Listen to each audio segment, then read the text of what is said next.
Hi hello friends, నేను మీ నాగమని. నేను ఇక్కడ పచ్చికారం కోడిగుడ్డు పులుసు చేస్తున్నా. ఈరోజు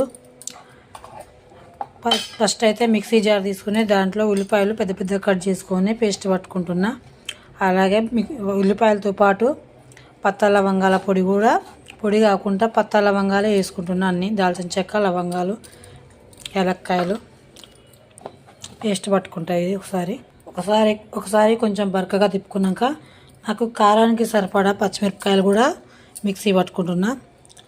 మళ్ళీ ఎర్రకారం ఏమి వేయను, పచ్చిమిరపకాయల కారంతో చేస్తా కూర చేయబట్టి. ఇలా కడాయి పెట్టుకొని నూనె వేడయ్యాక నేనైతే కోడిగుడ్లు ముందే ఉడకబెట్టి కాట్లు పెట్టుకున్నా. ఆ కోడిగుడ్లను కూడా వేసుకుంటున్నా. నాకు కావాల్సినవి తీసుకొని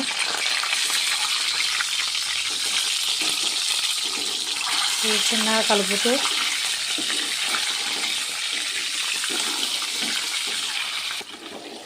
చుట్టూ కలుపుతూ ఉంటే రౌండ్గా తిరుక్కుంటా చుట్టూ ఈవెన్గా వేడవుతుంటాయి కాబట్టి ఇలా తిప్పుతూ ఉండాలి. అడుగంటకుండా ఒకే సైడు ఉంచితే ఒకే సైడు మాడినట్టుగా అవుతుంది, ఇంకో సైడు కాలదు గుడ్డు. అందుకోసమని కోడిగుడ్లు ఇప్పుడు సైడ్కి తీసుకుందాం.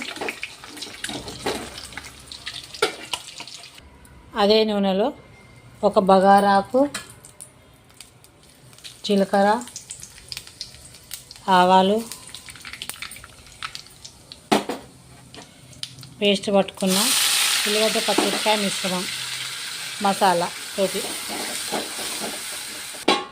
ఒక 5 నిమిషాలు ఉడకనిద్దాం మూత పెట్టుకొని. అదే మిక్సీ జారీలో నేను ఒక 3 పెద్ద టమాటాలు తీసుకున్నా. ఇది కూడా పేస్ట్ పట్టుకుందాం. పుదీనా, ఒక గుప్పెడంతా కొత్తిమీర. ఈసారి నేను ఏం పప్పులు యాడ్ చేస్తలేను, ఈ ఆకుకూరలే యాడ్ చేస్తున్నా.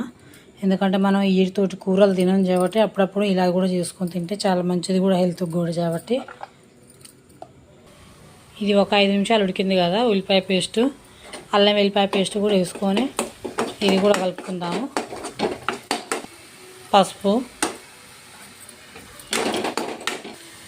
టమాటా, కొత్తిమీర, పుదీనా ప్యూరీ కూడా వేస్తున్నా. ఇది కూడా మంచిగా కలుపుకొని ధనియాల పొడి ఒక చెంచాడు, మసాలా ఉడుకుతుంది కాబట్టి అది కూడా వేస్తే అది కూడా ఉడుకుతుంది. ఉప్పు కావాల్సినంత టేస్ట్కి తగ్గట్టుగా ఉప్పు వేసుకున్నా. దీన్ని కూడా కలుపుకొని మూత పెట్టుకొని ఒక 5 నిమిషాలు మళ్ళీ ఉడకనిద్దాము. ఇదంతా పచ్చి వాసన పోవాలి, పోతేనే దాని టేస్ట్ అనేది వస్తుంది మంచిగా.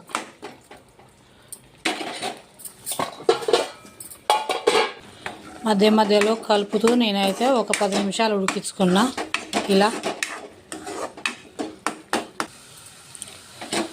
మంచిగా మసాలా ఉడికి నూనె వదులుతుంది, అప్పటిదాకా ఉడకనియాలి ఇలా.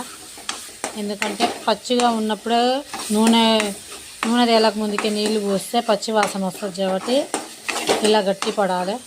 అప్పుడు దీంట్లో కొన్ని వాటర్ వేసుకుందాం, కొన్ని. ఎందుకంటే ఇందులో మనం కాజు బాదం వేయలేదు కాబట్టి జల్ది చిక్కగా ఏం కాదు మసాలా, ఆకుకూరలు టమాటాలు కాబట్టి.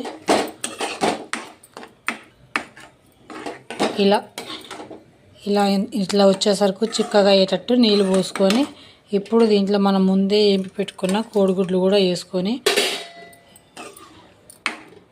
మీడియం మంట మీద ఒక 10 నిమిషాలు ఉడకనిద్దాం. మధ్యలో ఇప్పుడైతే కమ్సేకం ఒక 15 నిమిషాలు అయితే అయ్యింది ఉడకబెట్టి. ఇప్పుడు మంచిగా నూనె కూడా మీదికి తేలింది, కోడిగుడ్డు లోపలికి కూడా మసాలా పోయేటట్టు మంచిగా ఉడికిపోయింది కదా. నేను మధ్యలో కలుపుకుంటూ ఒక 15 నిమిషాలు ఉడకనిచ్చిన. ఇప్పుడు స్టవ్ ఆఫ్ చేసుకొని సర్వ్ చేసుకుందాం. సూపర్ టేస్టీగా ఉంటుంది. ఒకసారి ట్రై చేసి చూడండి, చాలా సూపర్ యమ్మీగా ఉంటుంది. ఇలా ట్రై చేసి చూడండి. పచ్చికారం కోడిగుడ్డు గ్రేవీ మసాలా కూర ట్రై చేసి చూడండి. షేర్ చేసి కామెంట్ చేసి సబ్స్క్రైబ్ చేయండి నా ఛానల్కు.